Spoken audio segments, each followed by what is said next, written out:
Straight ahead on CCX News, a growing school district revives a middle school. It's exciting to be able to bring this neighborhood school back online. Plus, you could say it's more than just soccer. It's definitely really cool, just like seeing the different cultures like all being brought together during this tournament. It's also a cultural exchange between young athletes. But first, a big crash and suddenly there's a large truck in your house. She said, "Dad, it's really, really bad. The whole side of the house is gone." A delivery truck clips one house and lands in another. CCX News starts right now. Hello everyone and thanks for joining us. Two Brooklyn Park families are out of their homes after a delivery truck crashes into two buildings. The incident happened in the 9600 block of Linden Avenue Tuesday morning. Reporter Sonia Goins has more on the investigation.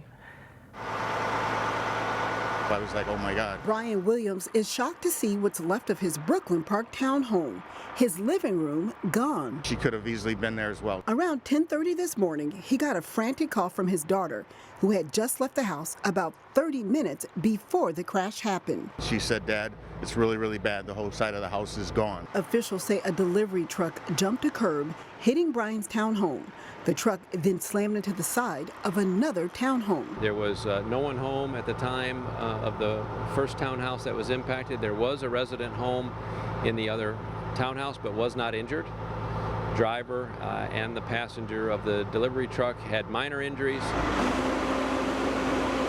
A natural gas line was erupted as a result of the crash, so officials had to wait to get the gas turned off before they could go in and remove the truck. We'll do some evaluating of the other units in both of the buildings just to make certain that they're safe for the residents. Meanwhile, Brian is counting his blessings. He says all of this could have been much worse. That can be replaced, so whatever the dollar amount is insignificant. So, I'm just blessed that my daughter didn't get hurt or someone else hurt. In Brooklyn Park, Sonia Goins, CCX News. Obviously, Brian and the other townhome owner are out of their homes until repairs can be made. No word yet on damage costs. Brooklyn Park police are investigating an armed robbery at the La Quinta Hotel. Officials say shortly after midnight, a man with a handgun walked into the hotel and demanded money from the clerk. The clerk handed over an undisclosed amount of money, and police are asking for the public's help in identifying a suspect. Male is described as a black male, mid-30s, with dreadlocks, with kind of gold highlights in the dreadlocks, wearing black hoodie, black jeans, and fled from the building. Nobody was hurt, and if you have any information about this armed robbery, you are asked to please call police. In Plymouth, fire investigators are looking for the cause of a fire that significantly damaged a home last night. The fire broke out around 11 p.m. in the 9900 block of 28th Avenue. At first, authorities thought there were people still inside, but that was not the case. Everyone had gotten out safely. However, the fire did seriously damage the backside of the home. Fire chief says it is not suspicious, and investigators have ruled out lightning as a possible cause.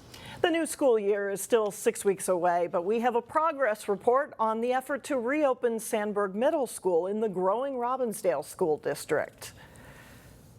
And I spent the last year, since last fall, in this preparation, everything from garbage cans to microscopes to security systems to hiring teachers and helping the new principal in that work. So it's been quite a project, but it's coming along very nicely and we're excited for September. Sandburg Middle School is a work in progress right now as they bring the school back online for the upcoming school year. It's a $430,000 project that includes updating the security system and entries, as well as laying new flooring. The school last operated as a middle school in the spring of 2009. Since then, it's been used for adult learning and community education, as well as for Highview Alternative School, which will remain at Sandburg. Around 600 students in grades 6th through 8th will attend Sandburg, and many are coming from Plymouth Middle School, where space was tight. The staff that has chosen to come here is very excited about the change and the opportunity to open a new school. So that is exciting. The students, we've had a couple open houses now, and just their look in their eyes of someplace new and the fact that they're starting this is very exciting for them too.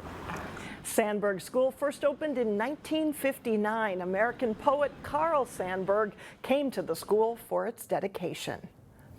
Maple Grove is welcoming 2 new police officers to the force. The mayor swore in officers Jeffrey Dorr and Brian Eaton at a ceremony on Monday night.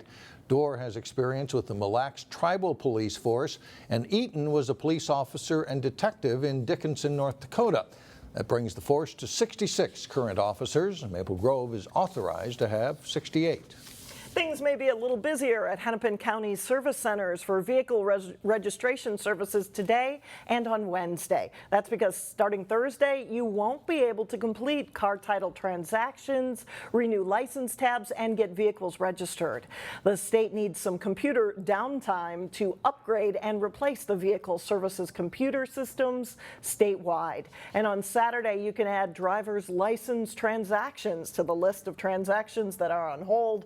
All systems, though, are expected to be back up and running by next Tuesday.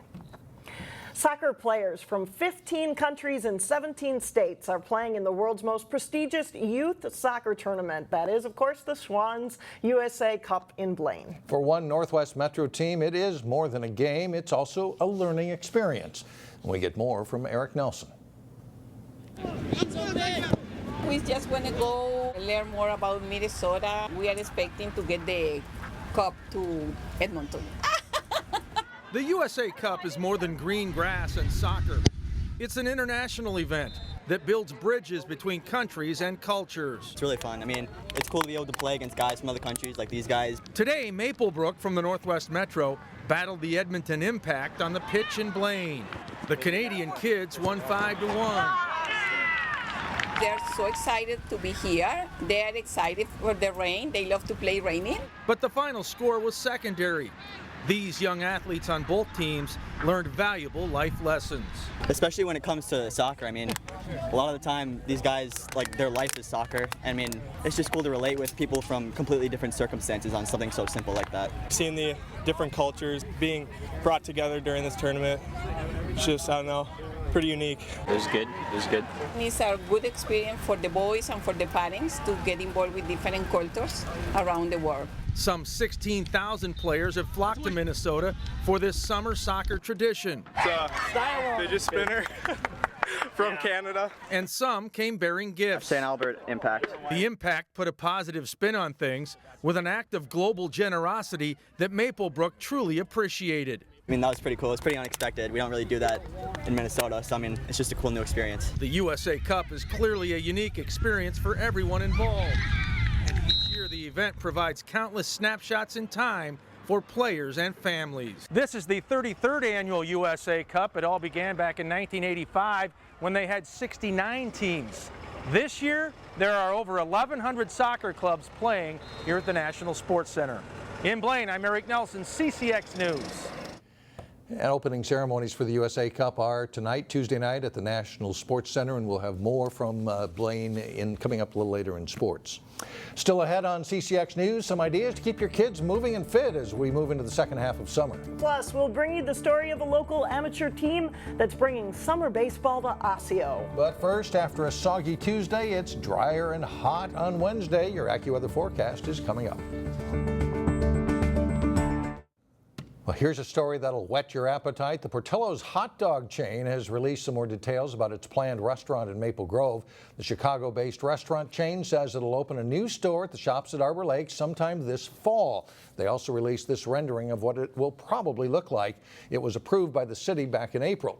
The restaurant will be 9,000 square feet in size and feature drive-through lanes and an outdoor seating area. The first Portillos in Minnesota opened last week in Woodbury. The company says there could be a total of 4 to 6 in the state eventually. Believe it or not, we're already reaching the halfway point of summer. And trying to keep kids active can be a challenge with all the electronic distractions, of course, available to them. But as Delane Cleveland reports in this week's Health Check, parents can play an important role to ensure that children get their daily dose of exercise.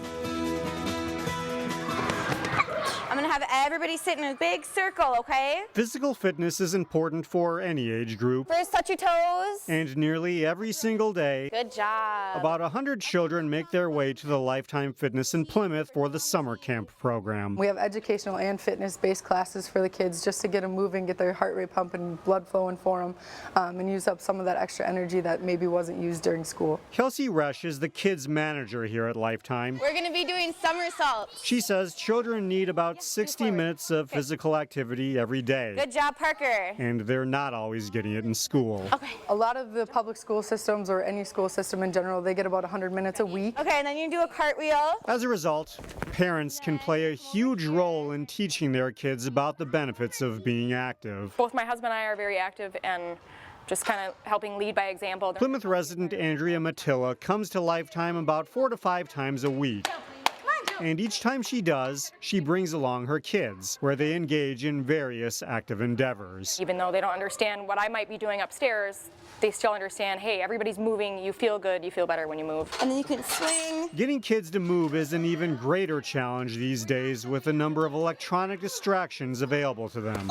You have iPads, you got phones, you got everything, every reason to sit still, so I think that it is more of a challenge if they're not, especially in organized sports. Introducing children to organized sports, or at least some form of organized physical activity, is the primary focus of this summer camp. That's exactly what we try and do here at Lifetime, is trying to build those interests with the kids. The goal is that the instructors here can help the kids learn the value of physical fitness so that the desire to stay active doesn't disappear when they leave the building. It's very doable, and this is kind of the way of life and how it should be. In Plymouth, Dwayne Cleveland, CCX News.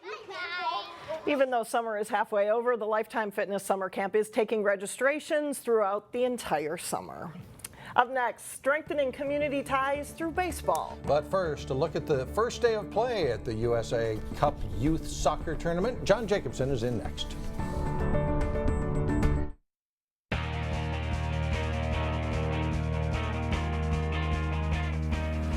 I'm John Jacobson with sports. The postseason for American Legion Baseball is underway with the start of the sub-state playoffs. Wayzata, coming off a third-place finish at the State Legion Tournament a year ago, is the #1 seed in Sub-State 4. Excelsior is seeded second, followed by Hopkins in St. Louis Park. Wayzata plays in the final of the 4 first-round games tonight, Tuesday at 6:30 p.m. The winners bracket semifinals are Wednesday. This tournament is at Round Lake Stadium in Eden Prairie. In Sub-State 9, Coon Rapids is the top seed, followed by Champlin, Ham Lake, and Armstrong. Brooklyn Park is in a play-in game Tuesday night against Fridley, with the rest of the team starting play Wednesday. Wayzata 2 Legion beats Armstrong at 2 o'clock, with Champlin playing Andover at 5. This tournament at Wintercrest Park in Coon Rapids. Maple Grove is the #1 seed in Sub-State 11, with host Osseo seeded second. Anoka and St. Michael are numbers 3 and 4. First round games are Wednesday starting at 10 a.m. In the third game of the day, Osseo meets Rogers at 4, followed by Monticello and Maple Grove at 7. The winners bracket semifinals in this Sub-State are Friday at 10 a.m. and 1 o'clock. All games are at Memorial Field in Osseo. Well, on a summer night in Osseo, you may hear the sounds of baseball coming from Old Memorial Field. And if you hear the crack of a wood bat, you're likely hearing the Northwest Orioles in action. 2 on for the center fielder, number 14, Tim Metters. Osseo is a tight-knit community, and the word is out that we're kind of the only show in town as far as amateur baseball goes. The Northwest Orioles town ball team is in its 4th year of operation in the Class A Riverview League. It coincides with when lights went up at Memorial Field. Ages on the team range from 18 to 49, with almost all of the players in the league having played or currently playing college baseball. For guys out of college like Tyler Lurson and Jordan Stroh, it's a chance to keep playing baseball in a fun yet competitive atmosphere. Well, I mean, I've met plenty of guys here. The experience-wise, I've played against some of the best guys, like Minneapolis, St. Louis Park, and then we made it to the state tourney a couple years ago, and that was fun. And just the competition like steps up there a lot, and you really got to be on your A game to win that. Yeah, I mean, I've been playing baseball my whole life. Just great to come out on the baseball field and be with the guys each and every day, and just to relax and have some fun, basically. Player manager Joe Lavin is the real veteran of the Orioles. He's 49 years old and can still play. Joe started playing town ball after graduating from Richfield High School in the mid-1980s. I love the game. I mean, I've been involved since I was a little kid, and this is my 30th year of town ball. And I started this as a way for the Osseo players when they leave school to have a place to play after they go on in their baseball careers. Plus, I'm looking forward to playing with my son Tim when he graduates. So that's kind of my goal right now, is to get his group through, and we'll see what happens at that point. Maybe I can hand it off to somebody. Thanks to the support of the Osseo Lions Club, there is no admission charge for fans, and the Orioles are able to play about 24 games in the summer. Win or lose, it's just good to be out on the diamond. I can't hang up the cleats yet. You're going to have to tear off my arm and take my cleats away. The Orioles finished up their regular season with a 7-13 record and will begin the playoffs next week. The state tournament for Class A amateur teams takes place in August at Red Haddock's Field in Bloomington.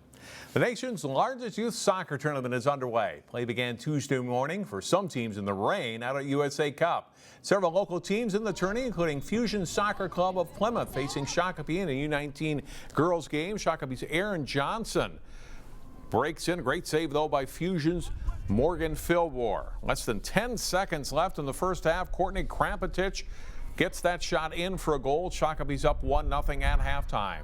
Second half, Jaden Heilman threads a shot between two Fusion defenders. That's in, and it's a 2-0 lead. The Sabres go on to win this one 3-1, just one of the hundreds of games going on today at a very busy USA Cup. And that is all for sports. Mike and Alex, back to you. All right, thanks a lot, John. Up next, a place where a game is learned and connections are made. We'll be right back. And finally, in Robbinsdale, it was literally a field day for area kids. I take my hand with the ball in it right here. I bring it right here, pointing it out towards center fielder. See how I got it there? A little baseball skills building and all kinds of other athletic pursuits were part of the free youth field day at MLB Twins All-Star Field at Lee Park in Robbinsdale. It's the second annual event put on by the Cal Ripken Senior Foundation and the Minnesota Twins, who helped build the Robbinsdale field back in 2014 in honor of the All-Star game that was in Minneapolis. The field day event also promotes strong relationships between police and the community. So Robbinsdale Police had a chance to get involved and work with the kids.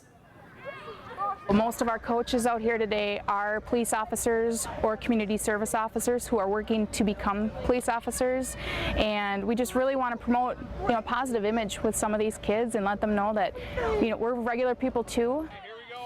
The police involvement is part of the Cal Ripken Foundation's program called Badges to Baseballs.